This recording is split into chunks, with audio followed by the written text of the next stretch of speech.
ఉన్న అధ్యక్ష ఎట్లాగూ సభ బయట ప్రతిరోజు చేసేది పరనింద ఆత్మస్తుతి కనీసం ఇక్కడైనా వాస్తవాలు చెప్పాలి కదా అధ్యక్ష రాష్ట్ర ప్రజలకి అధ్యక్ష కాళోజీ నారాయణరావు గారు మాట అన్నారు ఇది నా గొడవ కాదు నీ గొడవ రా అన్నాడు అధ్యక్ష ఇప్పుడు నేను అడిగేది కూడా నా ప్రశ్నలు కాదు అధ్యక్ష రాష్ట్ర ప్రజల తరపున అడుగుతా ఉన్నాం అధ్యక్ష అధ్యక్ష ఇంకొక మాట చెప్పాలి అధ్యక్ష ఈ సందర్భంగా 2.5 ఏళ్ళైంది ప్రభుత్వం వచ్చి జార్జ్ ఆర్వెల్ అని ఒక పెద్ద ఆయన ఉన్నాడు అధ్యక్ష ఆయన అన్నమాట in a time of deceit telling the truth it self is a revolutionary act అంటే అధ్యక్ష మోసాల కాలంలో నిజం చెప్పడమే అతి గొప్ప విప్లవం అన్నాడు అధ్యక్ష ఆయన ఇవాళ ఆ పరిస్థితి వచ్చింది రాష్ట్రంలో ఎందుకంటే అధ్యక్ష మీరు ధన్యవాదాల తీర్మానం పెట్టారు అధ్యక్ష ఈరోజు ఇక్కడ అధ్యక్ష ఈ ప్రభుత్వానికి ఎవరు ధన్యవాదాలు చెప్పాలి ఎందుకు చెప్పాలి దయచేసి ఆలోచించమని చెప్పి నేను కోరుతా ఉన్నాను ఎవరు చెప్పాలి అధ్యక్ష 6 గ్యారంటీలు గౌరవనీయులు డిప్యూటీ సీఎం గారు ఆనాడు సిఎల్పి లీడర్ అధ్యక్ష వారు చెప్పారు అధ్యక్ష చాలా అద్భుతంగా ఈ గ్యారంటీ కార్డులు భద్రపరచుకోండి 100 రోజులు జాగ్రత్త పెట్టుకోండి 100 రోజులు బీరువాలు పెట్టుకోండి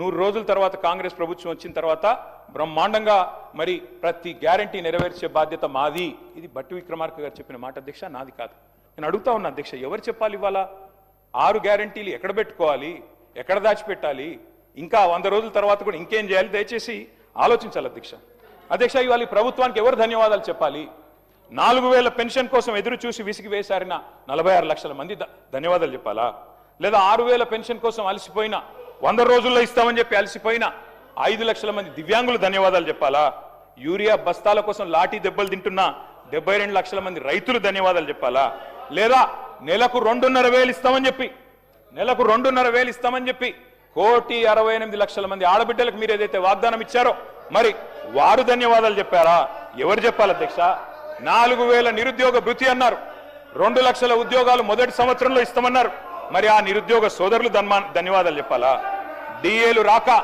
పిఆర్సీ లేక బెనిఫిట్స్ అందక నరక యాతన పడుతున్న 10 లక్షల మంది ఉద్యోగులు పెన్షన్దారులు అవుట్ సోర్సింగ్ వర్కర్లు వారు ధన్యవాదాలు చెప్పాలా విషాహారంతో చస్తూ పురుగుల అన్నం తింటున్న లక్షలాది మంది విద్యార్థులు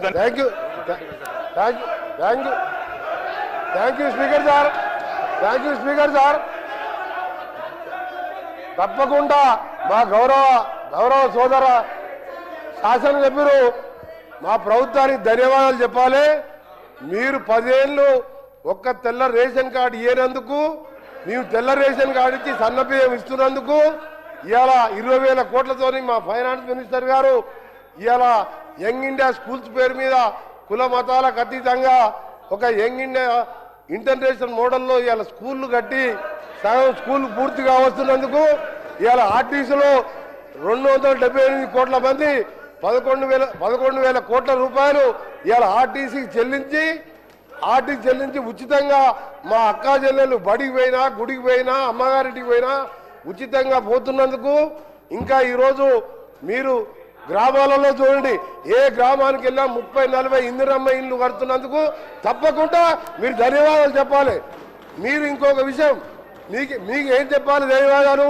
దళితుని ముఖ్యమంత్రి చేసిన ధన్యవాదాలు చెప్పాలా 2 బెడ్రూమ్ ఇల్లు ఇచ్చిన ధన్యవాదాలు చెప్పాలా మేము ఒక్కటే చెప్తున్నాం కేటీఆర్ గారికి మేము చేసిన కార్యక్రమాలు చెప్పండి మేము చేసిన మంచి కార్యక్రమాలు చెప్పండి మీరు చేయవలసిన మేము చెప్తున్నాం మేము స్పీకర్ సార్ మీరు ఒక నిమిషం వినండి మీరు ఓపిక తెచ్చుకోండి మీరు కొద్దిగా ఓపికతోని వినండి మీరు గౌరవ కేటీఆర్ గారు శాసనలో వాళ్ళు వింటున్నారు మీరు ఓపిక తెచ్చుకోండి మేము కొన్ని చేసినాం కొన్ని కార్యక్రమాలు చేసినాం మొదటగా పేదవాళ్ళకు సంబంధించిన కార్యక్రమాలు చేసుకుంటూ అప్పుల బారిన పడ్డ ఈ రాష్ట్రాన్ని గాడిలో పెట్టుకుంటూ ఒక్కొక్క కార్యక్రమాలు చేస్తూ మీరు మొదలుపెట్టి రిజర్వాయర్ కట్టిండు ల్యాండ్ ఎక్విజిషన్ లేదు ప్రాజెక్ట్ లేవు నీళ్లు లేవు లక్షల కోట్లు అప్పు చేసిండు అవన్నీ కూడా సెట్ చేసుకుంటూ ఈ 2.5 సంవత్సరాల్లో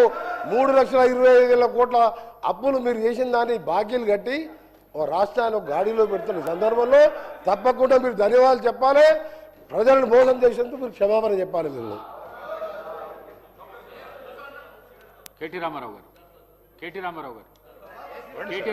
సార్ ఇవ్వండి సార్ మా శ్రీనివాస్ యాదవ్ గారికి ఇవ్వండి రామారావు గారు మీరు మాట్లాడండి సార్ మా డిప్యూటీ ఫ్లోర్ లీడర్ వారు సీనియర్ నాయకుడు మాజీ మంత్రి ఇవ్వండి సార్ వారికి అవకాశం సార్ 94 నుంచి వారు మినిస్టర్ సార్ వారికి అవకాశం ఇవ్వండి కేటీ రామారావు గారు మీరు మాట్లాడండి ప్లీజ్ ప్లీజ్ ప్లీజ్ కరెక్ట్ కాదు కదా సార్. ప్లీజ్ మీరు మాట్లాడండి. స్పీకర్ సార్, ఇస్తాను, మీ తర్వాత ఇస్తాను. సార్ మాజీ మంత్రి, బలహీన వర్గాల నాయకుడు, హైదరాబాద్ లో పెద్ద నాయకుడు, మీరు ఈ రకంగా దయచేసి వారిని అవమానించకండి. దయచేసి వారికి మైక్ ఇవ్వండి సార్. మంత్రులకు ఎప్పుడు అడిగితే అప్పుడు ఇస్తున్నారు, వారికి సంబంధం కూడా లేదు, ఆయనకి ఇచ్చేసినారు. మా నాయకుడు అడుగుతున్నాడు, ఇవ్వండి సార్. మా డిప్యూటీ లీడర్ గారు అడుగుతున్నారు, ఇవ్వండి సార్.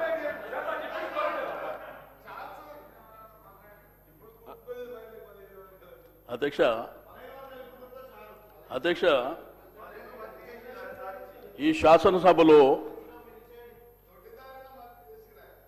స్పీకర్ గారు అనేది ఒక పార్టీకి సంబంధించి కాదు అధ్యక్ష, మా అందరికీ స్పీకర్ మీరు. అందుకే మీకు మైక్ ఇచ్చాను. నేను చెప్పాను తినండి సార్. మైక్ ఇచ్చాను. నేను చెప్పినాక మాట్లాడండి. మీరు ఈ సభకు స్పీకర్ సార్. అందరి మెంబర్స్ హక్కులు కాపాడవలసింది మీరే సార్. రెండోది, డిప్యూటీ సీఎం గారు కూడా ఇక్కడ ఉన్నారు. పెద్దలు బాలునాయక్ గారు, ఆది శ్రీనివాస్ గారు మాట్లాడింది సార్. మేము ఇక్కడ కూర్చొని విన్నాం, మేము అబ్జెక్షన్ చేయలే. మేము మధ్యలో మైక్ అడిగి ఏదో ఆయన మాట్లాడుతుంది తప్పు అనేటువంటిది మేము చెప్పలేదు సార్. ఇప్పుడు మా వరకు వచ్చినప్పుడు గవర్నర్కు ధన్యవాదాలు చెప్పే తీర్మానం ప్రకారము మా సభ్యుడికి అవకాశం వచ్చింది సార్. ఇప్పుడు రిప్లై చెప్పేటువంటి అధికారం ముఖ్యమంత్రి గారికి లేకపోతే డిప్యూటీ సీఎం గారికి ఉంది. కాబట్టి మా సభ్యులు చెప్పినటువంటిది మీరు దయచేసి వినాలి. మీరు ప్రతిసారి ఇంటర్వ్యూన్ అయినరనుకో, మీరు అక్కడి వైపు నుంచి ఇంటర్వ్యూన్ కావడం, మేము ఇక్కడి నుంచి ఇంటర్వ్యూన్ కావడం, అది సభ మర్యాదలో కూడా కరెక్ట్ కాదు. మీరు గుర్తుంచుకోవాలి సార్. నేను దయచేసి స్పీకర్ గారు రిక్వెస్ట్ చేసేది, మీరు మా హక్కులను కాపాడాలి.